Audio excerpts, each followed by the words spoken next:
Little cameo. Dun-na. That's the new one, right? This is the mango habanero. Right. Yep. And who's that back there? That's the boss. Who's running back there? Yeah. Bye, Martha. That's the boss. The story about the brewery is Martha and Frank, my partner's wife, Christine. Yeah. They allowed us to take out a second mortgage on our house and basically get rid of all of our stuff and cash out our retirement to build this place. So Bless your heart, man. yeah, and that's not easy to do when you're a woman who, wants to keep security. And Hell we yeah. say, hey, the end result could be something beautiful and a brewery that everyone can hang out at, or it can be we lose everything. And for them to say we're all in, here we are. Wow. Welcome. When was that thought first brought up? That was in 2018 when we ended up purchasing the property. This was an old auto garage, Tozzi's Automotive, Right. and basically the two buildings were here, and there was a bunch of cars parked everywhere. Pretty much, it was just a yard. If you go online on Google, you can see the old picture. Been transformed. And we transformed it, yeah. You couldn't replace the history though that's involved here. So this building was built in the 50s. And that's the original tin. Awesome. That was on the building. And the city was gracious enough to help us restore an old building and be supportive of the project, and away we went. This whole parcel was abandoned though, right? I mean, all three buildings? The one next to us was an old karate shop, and the frame shop was still there. So they were there, but he was not using this for about 10 years. There was no business going on here. It was just housing automotive parts. Yep. And Mike was in a band that played at Harry's, for those of you who Pismo Beach. got to see that. And he stored his amps and everything, and they would practice in there. But other than that, it wasn't used for business. This whole end of the street was pretty much closed down. Yeah. Chubby Chandler's was there, but people just pulled up and left. So Right. we were excited about, and some of the people even said back then, oh, you'll never, get people to leave the downtown area. It's too far. Prove them wrong. Yeah, and I thought, man, it'll actually be better. You'll be able to park. They'll have plenty of room. There's space over here. And then Russell in the backyard came in, and we now are, the music row of Paso. There's music over here, and it's live, and plenty of space and family atmosphere and everything else. So I asked you a couple months ago, I said, hey, when we were talking about when you first opened up, you used to have to try to get bands to come in here, right? Mm-hmm. And now it's the exact opposite. Aren't they knocking on your door now? Yeah, now they're sending us info all the time, and we got Blink 180 True is coming in. That's a ticketed event on Thursday. Yeah. And then on Sunday we have our first Nashville guy coming in, Scott Stevens. And is that right? No kidding. yeah, the beauty is exactly what you said. We're turning them away instead of trying to dig people up. Yeah. Our inbox is full with requests to come here, and we love supporting the artists. I play the guitar. We love music. And so anytime you can give people a great venue to listen to music and have a couple beers, and that was it wasn't unintended, actually. Yeah. We didn't know it was gonna build into that. We just thought we'd open a small brewery and pay our bills. And Right. When was the first thought of this place? So it opened up in 18, but the thought must have been the well background, if you look on our website, I grew up in Redding, California, and my best friend, Craig Kuntz, he owns Sunrift Beer Company in Kalispell, Montana.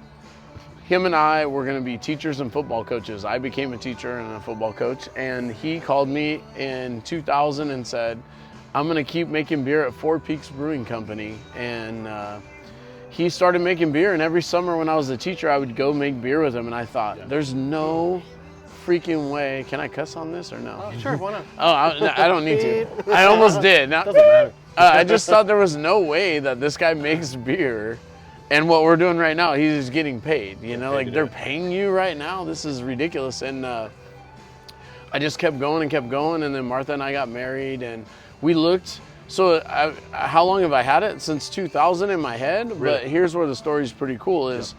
I kept telling everyone, you have to put into the world what you want to come back, right? Manifest. So I just told you guys, like, hey, let's do this. This is an idea I have. Because you never know when someone says, I can help you with that. 100%. And so for 18 years, I told people, I really want to get a brewery together. I know a guy who can train us. I know how to make beer. And it wasn't until I met Frank here in Paso and sent him up to Sunrift Beer Company, where Craig had moved from Four Peaks, now opened his own brewery and done really well, had high level of success. Frank went up there for 1 weekend, or 1 week actually, made beer the whole week, All right. and came back. And it was a tryout on both sides. You know, I was calling Craig, how is Frank? And he said he's a great study. He's further ahead than everyone. And Frank, do you really want to do this? And Frank came home and said, I'm quitting my job on Monday. Let's do this. And both of you were in education. Yep. Right here in town, right? Yep. And I love serving kids and helping kids. But it was time to like try another challenge. And we really wanted to do something. Working in the public sector, you have a lot of restraints. You know, there's a lot of things that you can't do. And then we knew if we got out here in the private sector and we did it right, we could raise a lot of money for the community. We could help raise money for kids. But you can do it on your own schedule. You know, you can do it on your own agenda. Absolutely. And also still help people. We're about, our core values are people, pints, and possibilities. Right there. Yeah. Right? There it is. And our people, best you ask slogan. our people, they know. People come first. And that really starts with our employees. They come first. There's no way to serve, and I always say serve. We can't be in the service of people, which we take for granted, right? If I'm here in the service industry, it is what it is. I'm here to help you have the best experience, but you're also here to service. In the service industry, you're here to create the best environment as well. It goes both ways, right? It is measurably different when I come here, and when friends of mine come here. You know, one of the first things they say is, "Hey, the beer's good," but man, like everybody's just super cool there. All the employees, you know, they greet you, they say goodbye, and it's like a genuine interaction. It's not, you know, "Hey, can I just get you another beer?" and then they're gone. But they'll chit chat with you, and it's just good people. So you guys do an amazing job hiring the right people, putting all the right pieces in the right places of the puzzle. Yeah, and it's not easy. You know, it's a hard thing to measure because culture is taken for granted, right? You can read 100 different books about culture, but the reality is you have to cultivate your culture, and the cultivation piece is important. You have to, what do you do when you cultivate? You clear out the weeds, you add fertilizer, you add water, you continually monitor it, and we're doing the same. Like, what is the culture that we're shooting for here? And it's not just from me. Ask our people. You know, when you come in, you probably know them better than I do, you know, than you do me. And the reality is they're just as big of a part. This place could only grow with them taking on ownership and feeling valued. So we start with them, and then that trickles immediately into our customers, because you buy a beer club membership. I said this at the beer club party, and this is how we start meetings all the time. You guys can go buy a beer literally anywhere. Like, what makes us different? Well, there's only a few things, you know, and it starts with the people, and the reality is you work really hard for your money and you choose to spend it with us, and for that we're going to show our gratitude. We're going to be grateful, and it's a great mentality. I'm glad it shows. And then the pints have to be good. You know, that goes so far, and people will say, "Oh, that's really nice," but if the product is inferior, then you're going to have another problem. So Frank is back there. You know, he likes to stay behind the scenes. My wife, and Frank. Yeah, he's hiding. We're going to go dig him out. We're going to go dig him out in a little bit. Get on video for a chance. And you know, they like to stay behind the scenes because they're really like, they're like the mad scientists in the lab, right? Like Martha's working on these events and Frank's working on making these pints. And so the pints are next, and you got to have good beer. You know, people are going to judge you, and they want to drink a great beer. And so the atmosphere lends itself. And then the last part, the possibilities, is the same thing. These abstract things are the most beautiful things in life, right? Like, things that are hard to evaluate are like respect, culture, love, friendship, right? Well, the same thing goes for us. Possibilities is the idea that we believe anything is possible. Look at this place. We thought we were just going to have a little brewery, and it continues. We don't ask the questions ask us. Why don't you have that? Why don't you have an event space? Why don't you? I want to have food. We just talked about it. Solving I don't want to leave. Solving problems for the consumer that they bring up to you. Yeah, we don't have to seek it. It actually is asked of us, which is a great thing. Like, man, if you had another stage, you wouldn't have to switch your music. It's like, hey, why don't we have that? You know, I didn't ask the question asked me, right? I always say that. Solving problems. And so the possibilities is anything is possible. What can it turn into? What can our people do? Our people are capable of anything. We might meet a customer who might be the next person to help us grow this business. And so, you know, one of the things, we don't have lifetime memberships anymore, because they were $2,500. And initially that $2,500 was doubling our monthly input, you know, output. And now you can see all these things. So $2,500 for somebody who maybe doesn't fit into our culture isn't putting out. So what we did is, if you help us, you can maybe obtain a lifetime membership by doing something to positively move this brewery forward. Whether you throw an event here, whether you can build things, whether you have a background in a skill, whether you provide value in some other way that helps everybody. And so that's kind of those are the core values, the short version. Where do you see this place going in 1, 2, 3, 4, 5 years? I have no idea. This is only Time 3 will years tell. in. Yeah. We're always moving forward. This is only 3 years. Year 1, year 2, year 3, and we're kind of just maximizing the property.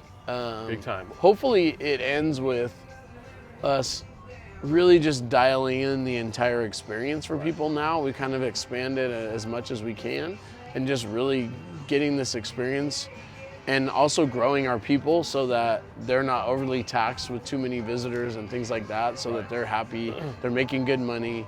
And then our customers, we're gonna have to end up capping the beer thing. We talked about that a little bit at our beer club event, which is a great problem to have. We just wanna be able to serve people, and at some point it becomes a little bit difficult to provide the same experience.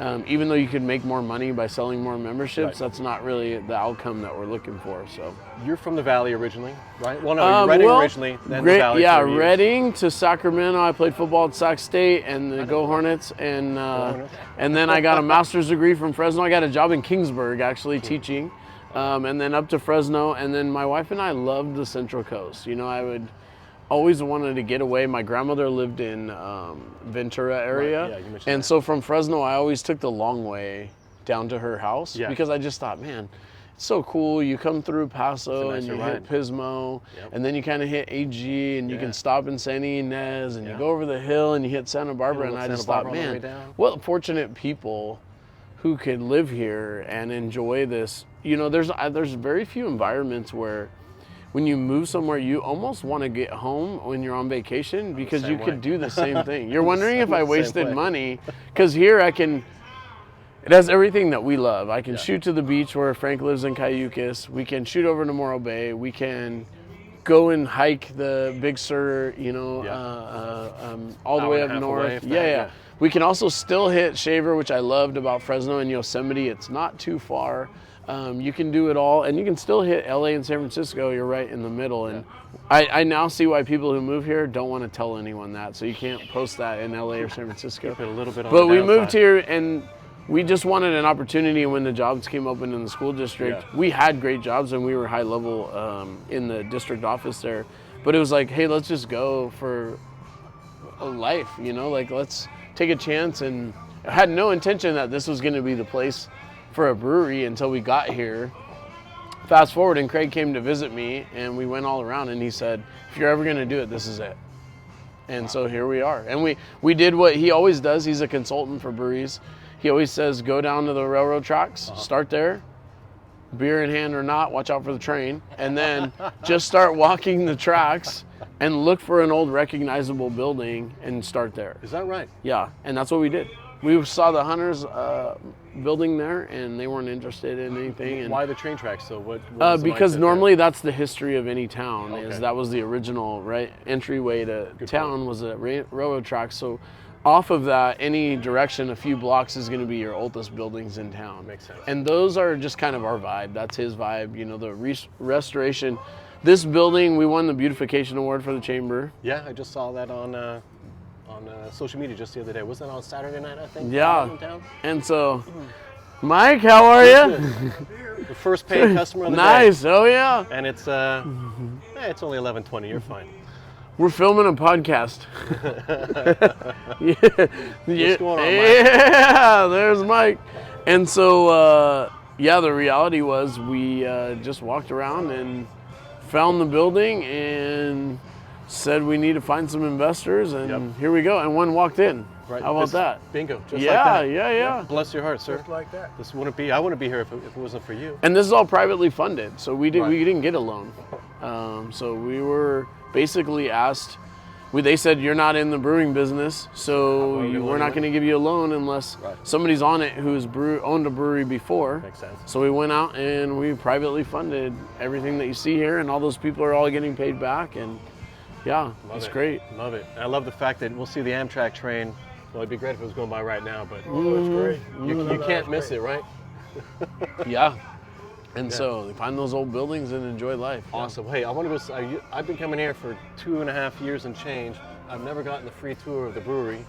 Can we go on inside? Let's do it. Let's see what see the Frank's machine? doing. Yeah, come All right. on.